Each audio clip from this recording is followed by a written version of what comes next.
صحابه کرام رضوان الله علیهم اجمعین دا څوک دي او د صحابه کرام مبارک د اهل السنه والجماعه عقیده څه ده؟ د رسول الله صلی الله علیه وسلم ملګری چې د رسول الله صلی الله علیه وسلم سره ملاقات کړي په هغه باندې ایمان راوړي وي او بیا د ایمان په حالت کې د دنیا نه رخصت شوي دي د صحابه کرام ویل کی. د صحابه کرامو ترمن چې کوم اختلافات راغلي دي چې هغه ته مشاجرات الصحابه ویل کی، د اهل السنه والجماعه څه منهج دی په دغه اړه باندې؟ د حدیث کې هم رسول الله صلی الله علیه وسلم د صحابه کرامو فضیلت ډیر ذکر کړی دی چې زما صحابه او تبدرد موای کچته یو انسان د احد د غر عمره صدقه ورکړي نو د صحابه نسب دغه ته هم نشي رسید. لکه څنګه چې الله رب العالمین په قران کې د دې صحابه چې کوم عمل او چې کوم لار باندې روانو د هغه لار باندې اقتدا باندې موږ ته حکم شوی دی. د صحابه کرامو ژوندۍ موږ وګورو نو عمل دین موږ ته په هغه کې خودل شوی دی. Don't forget to like and follow Rana Studio. بسم الله الرحمن الرحيم. الحمد لله رب العالمين والصلاة والسلام على رسوله محمد وآله وصحبه أجمعين. محترمو کتونکو یو ځل بیا منګه د رڼا سټوډیو نه ستاسو په خدمت کې حاضر یو. نننی پروګرام کې موږ سره زمونږ میلمه فضیلت الشیخ دکتور عمر عبدالعزیز النورستاني حفظه الله تعالی ده او نن په دې پروګرام کې به یو اهمه موضوع باندې زمونږ سوالات او جوابات کیږي چې هغه د دې وخت ډېر ضرورت دغه موضوع ته ده چې د صحابه کرام رضوان الله علیهم اجمعین دا څوک دي او د صحابه کرامو فضیلت څه ده، د صحابه کرامو په موږ باندې څه حق دی او د صحابه کرام مبارک د اهل السنه والجماعه عقیده څه ده او د نور مختلف سوالات او جوابات دکتور صاحب محترم په خپل پروګرام کې تاسو ته هر کله ستړي مشوي. دکتور صاحب محترم که تاسو مونږ ته دا وایي چې صحابه کرام د څوک دي په لنډ ډول باندې داغي تعارف راته لګ وکړي. الحمد لله وحده والصلاة والسلام على من لا نبي بعده. أما بعد فأعوذ بالله من الشيطان الرجيم. بسم الله الرحمن الرحيم. والسابقون الأولون من المهاجرين والأنصار والذين اتبعوهم بإحسان رضي الله عنهم ورضوا عنهم. ستاسو اولنی سوال چې هغه د صحابه کرام او صحابه کرام څوک دي؟ صحابه کرام د رسول الله صلی الله علیه وسلم ملګری او د صحابه کرام تعریف علما هغه داسې بیان کړی دی چې د رسول الله صلی الله علیه وسلم سره ملاقات کړي په هغه باندې ایمان راوړي وي او بیا د ایمان په حالت کې د دنیا نه رخصت شوي دي د صحابه کرام ویل کی. جزاک الله خیر. دویم سوال د صحابه کرامو فضیلت که د قران کریم یا د احادیث مبارکونه خپل کتونکو ته وړاندې کړي. صحابه کرامو فضیلت هغه الله رب العالمین په قران کریم کې ډېر ځایونو کې ذکر کړی دی.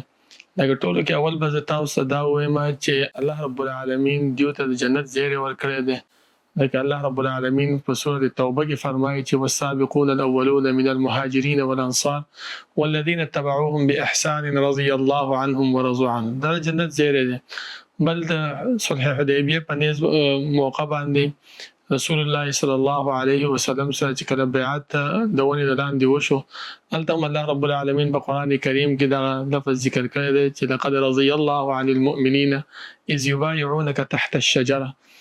او همدغه شان په حدیث کې هم رسول الله صلی الله علیه وسلم د صحابه کرامو فضیلت ډیر ذکر کړی دی چې زما صحابه او تبدرد موای کچته یو انسان د احد د غر عمره صدقه ورکړي نو د صحابه نسب دغه ته هم نشي رسیدلی. مت او نسب ته هم نشي رسیدلی. جزاک الله خیر. دکتور صاحب محترم صحابه کرامو ته د غورواله ولې ملاو شوی دی؟ صحابه کرامو ته غورواله د الله رب العالمین د طرف نه ځکه ملاو شوی دی چې دیو د رسول الله صلی الله علیه وسلم سره ملګرتیا کړې وه او هر قسم تکلیف او هر قسم سخت د رسول الله صلی الله علیه وسلم سره برداشت کړې وه. په دې ډول کې چې دی نو جنگونه هم ورسره کړي او کوم سختیانې د کفار طرف نه ملاو شوی هغه هم برداشت کړي. لکه تاسو وګورئ بلال ابن رباح رضی الله عنه، عمار ابن یاسر رضی الله عنه، د هغې والد یاسر رضی الله عنه، د هغې مور سمیه رضی الله عنها، دا ټول دیو دا تکلیفونه برداشت کړي. همدغه شان د نورو صحابو نو الله رب العالمین دیو له په دې امت باندې غوره ورکړی دی، او رسول الله صلی الله علیه وسلم هم په دې وجه باندې دا الفاظ ویل چې خیر امتي، غوره امت هغه څوک دی قرن زما ډله ده. نو دې وجه نه دا غوروالی دوی ته معنی دا ده چې صحابه هغه خلکو چې هغوی په خپل نفس باندې هم غوروالی محمد رسول الله صلی الله علیه وسلم ته ورکو، خپل والدینو باندې، خپلو قبیلو باندې. بالکل همدغه خبره ده. ماشاءالله. د صحابه کرامو ترمنځ چې کوم اختلافات راغلي دي چې هغې ته مشاجرات الصحابه ویلی کېږي، د اهلسنه والجماعه څه منهج دی په دغې اړخ باندې؟ د صحابه کرامو په خپل منځ کې چې کوم اختلافات راغلي د اهل سنت والجماعت رایه دا ده چې په دې کې موږ حسن ظن پکار دی، او په دې کې خاموشي او د ادب او د احترام طرف هغه سخت غواړي، ځکه چې الله رب العالمین مونږ ته د دیو د دعا دپاره درخواست کړی دی، او الله رب العالمین قرآن کې فرمایي چې والذین جاءوا من بعدهم یقولون ربنا اغفر لنا ولاخواننا الذین سبقونا بالایمان. نو دا سبقونا بالایمان دغه صحابه کرام دي چې دیو ته مونږ بخښنه وکړو، او د دیو چې کوم اختلاف دی هغه د امت دپاره رحمت دی. د هر یو انسان چې دا اختلاف کوي نو د اجتهادي اختلافي یو رنګې مسله هغسې بل رنګې هغسې دواړو چې دی نو د صحابه کرامو د رسول الله صلی الله علیه وسلم نه اغوستی دی. نو په دې منځ کې د هغو سره بد رد ویل، د هغو سپکاوی بیانول، د هغو ته تحقیر کول دا نه دي کول پکار، بلکې دعا پکار ده، او هغو چې کوم منهج اغوستی دی هغه منهج باندې عمل کول پکار دي. ماشاءالله. معنی ده چې دغه صحابه کرامو چې کوم اجتهادي هغې اختلافات راغلي دي یا د صحابه کرام په منځ کې کوم مشاجرات راغلي دي، هغه ټولو ته الله رب العالمین عفو کړی، عفو الله. ماشاءالله.